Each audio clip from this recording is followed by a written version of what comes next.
Okay guys, so finally out on a weekday ride. My light's still blinking because I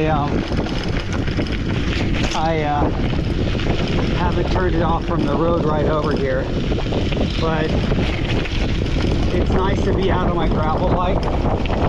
I haven't been out on this gravel bike in a while, and my other gravel bike was more set up towards all roads and gravel. But as you can tell, this one is definitely set up as gravel. I'm running the 700 by 45C Kenda tires, the Alluvium, and I'll give you a chance to look at my setup that I have on this. My computer battery was dead, so that's not running, but I do have something pretty cool that I mounted it to, and that's my K-edge mount, and I'm very happy with that, along with the upside down mounted Night Rider light. So let me show you how that looks.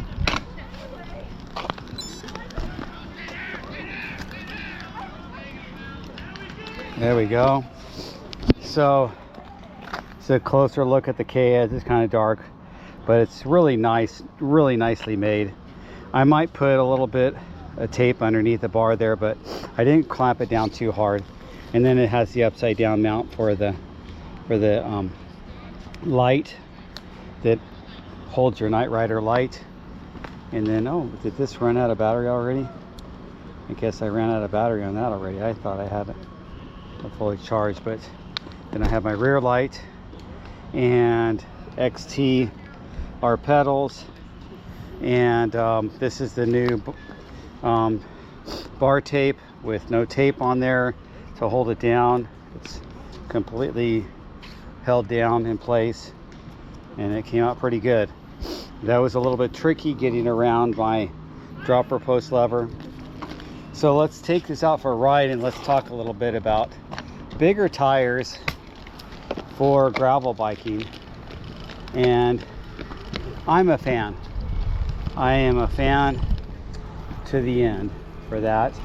I see no reason to go skinny on my gravel ride bikes. Even when I have my other one built as our road, it's 38, and that feels skinny. But what I do, and I'll expand on that a little bit more, I put tire inserts. So I have Cush Core. This bike has Cush Core in front, and it has the Tannis Armor light in the rear. My other gravel bike has Cush Core front and back. I'm going to actually use Cush Core XC, and when I run some 700 by 55. So I'm going to go up to 750 and then 700 by 55. And the reason I'm going to do that is I like the monster gravel feel.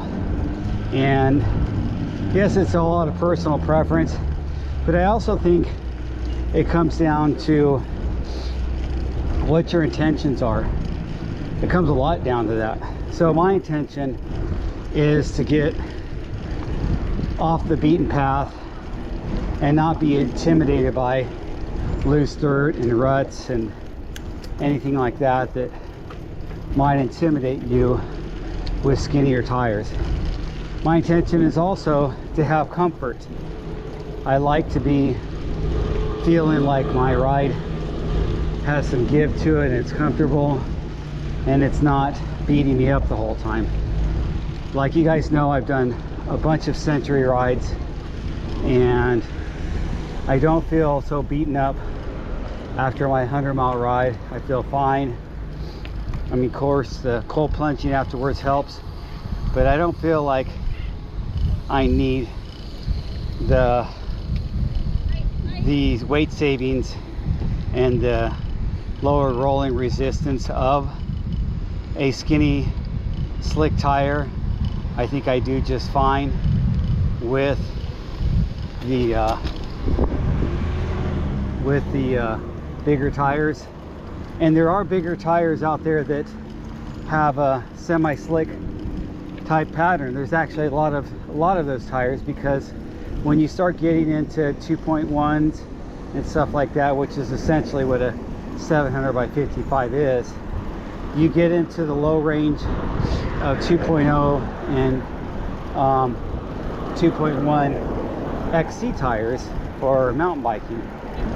And I would say that they're actually in some ways better.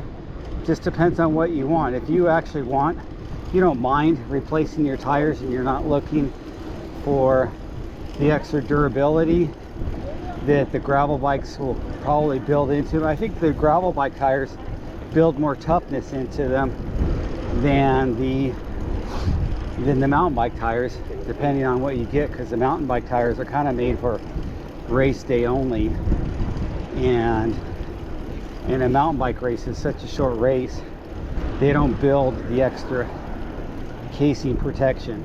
But I may be wrong. I'm not a tire aficionado expert. I just have bought a lot of tires, used a lot of tires, never had issues with tires but I've never really gone down that rabbit hole of really light XC tires. I have used some Schwalbe Racing Ralphs, and what was the other one I used? Furious Fred or something like that. I do like Schwalbe, but for the most part I would use Schwalbe Knobby Nicks for most of my riding when I used the Schwalbe tires, and that's because those Knobby Nicks came in a 29 by 2.6 pretty much ahead of the time, before other tire companies were making that size. Now everybody makes that size. But back to gravel, I think you have a lot of choices with 700 by 45 obviously is your most choices. 700 by 50 is your second most choices when it comes to the bigger size. A lot of people land on the 700 by 40, and I think the 700 by 40 is a good size for people that are maybe not too concerned about the additional stiffness. I want to digress into something else I do. If you've noticed, my wheels on this bike are mountain rims. So they're light because they're built up with bird spokes and on those Onyx Vesper hubs. So that keeps them lighter, but they're still wide I-30 mountain rims, and I have those kitted out with these tires. Then on my other gravel bike I have the Zip Explorer rims, which you think, okay, Zip Explorer, they were made for gravel, but those were made for the more adventure gravel type riding, and those are 700. I mean, the rims are I-28, so that's a pretty big internal width. And so when you put a 700 by 40 on a I-28 or an I-30, you actually increase the volume because you're expanding the way the tire spreads out, therefore increased air volume. But you're also making that sidewall less. Hold on.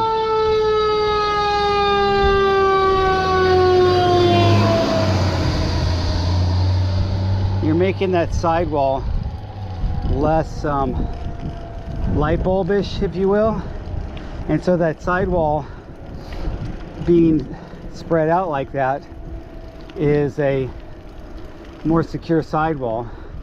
So when you do start running lower tire pressures, you can run lower without that squirmy feeling that you would get if you're on a typical 700 by, I mean, a typical I-25 rim. And some people are still running, you know, more narrow rims. A lot of gravel bikes from just a few years ago came spec'd with I-21 and I-23. This is all millimeters, so the variance is very small. I mean, it's a big variance between I-21 and I-20. My other rim is I-26.6, so the variance is minute when it comes to the older gravel to the I-25, but the variance is extremely different when it comes to my Zip Explorer I-28 and these rims, which are mountain rims, and I-30. So that's where I've landed. I am going to experiment around with maybe an I-25 just because I found some rims that I'd really like to try, and I have hubs that I could lace up to them. But I think wider is such a great way to go, and I've done that on my mountain bikes. I've actually gone crazy wide on my bike with an I-40 rim on a regular 29 by 2.6 inch tire. So, and that worked out really nice. So it also becomes a matter of volume when you talk about weight. So a lot of people are concerned about that much rim means high weight. So when you get into that much rim with the additional weight, it is rotational mass. So it's mass that you have to get up to speed. There's no two ways about it. When you're going downhill, obviously there's no problem. But when you're going uphill, doing a lot of climbing, the narrow rims make sense. What I've done on my mountain bikes is I actually mix rim sizes, and I'm considering doing that on my gravel bike too, where I've had I-25 rim but also mixed tire sizes, where I've had well, on my mountain bikes 2.5